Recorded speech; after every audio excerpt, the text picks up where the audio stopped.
बाबा सर्ग सर्ग म्हणतात तो हाच का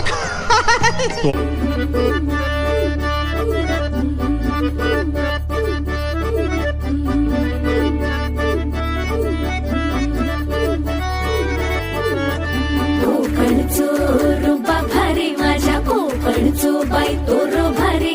दिसते भारी गणपतीची स्वारी आला धादिस मामाच्या घरी मालवण चिपळूण सावंतवाडी माझ्या कोकण गावांचो दिमाग भारी